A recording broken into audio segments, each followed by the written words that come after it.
হাসপাতালের নাক কান গলা বিশেষজ্ঞ junior consultant doctor Abu Jafar Mohammad Saleh কর্তৃক রোগীর সঙ্গে দুর্ব্যবহার ও অমানবিক আচরণ করা প্রসঙ্গে প্রিয় সাংবাদিক ভাইয়েরা, আসসালামু আলাইকুম ওয়া রাহমাতুল্লাহ।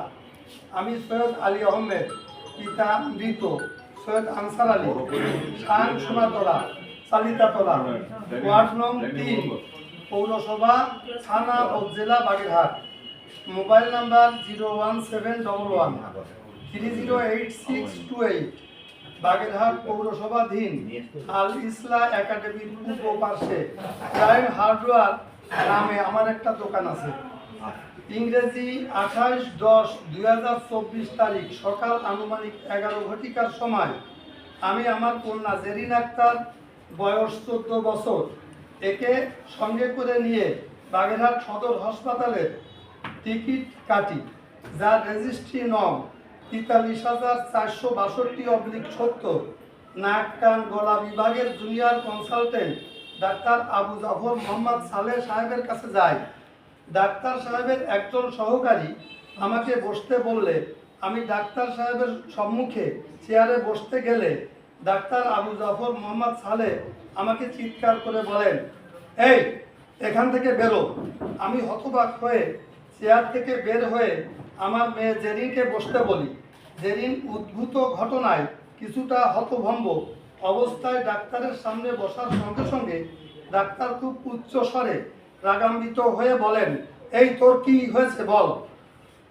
তখন জেরিন ভয়ে চুপ করে থাকলে আমি জেরিনের গায়ে হাত বুলিয়ে তার অসুখের কথা বলতে বলি।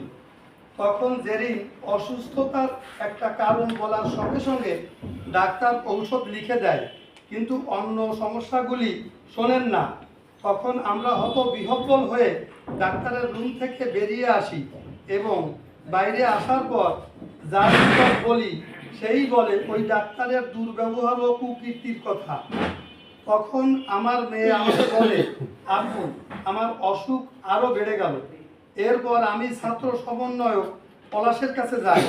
জেলা বিএনপির আহ্বায়ক ইঞ্জিনিয়ার জনাব আকরাম হোসেন তালিম সাহেবের নিকট যাই। সদর হাসপাতালের সুপার ডাক্তার অসীম কুমারের নিকট যাই এবং বাগেরহাট সদর থানায় অভিযোগ করি। কোনো জায়গা থেকে আমি কোনো সমাধান পাইনি। থানার আইও নিযুক্ত হয়, কিন্তু 15 থেকে 20 দিন ধরে সেও কোনো সমাধান দেয় না।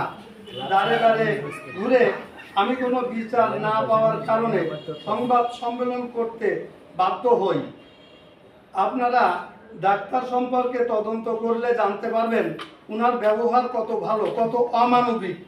একজন ডাক্তার হয়ে একটা রোগীর সঙ্গে বা কোনো রোগীর সঙ্গে এই ধরনের আচরণ করতে পারে না। ডাক্তারদের প্রধান কাজই হচ্ছে রোগীর সঙ্গে ভালো ব্যবহার করা, রোগীর সঙ্গে সুন্দর আচরণ করা। যে সুন্দর আচরণের কারণে একটা রোগী অর্ধেকটা ওষুধ ছাড়া অর্ধেকটা ভালো হয় ডাক্তারের ব্যবহারে।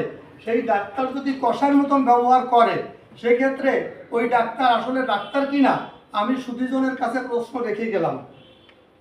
পরিশেষে আপনাদের সবাইকে ধন্যবাদ জানিয়ে আমি এই সংবাদ সম্মেলন এখানে শেষ করছি।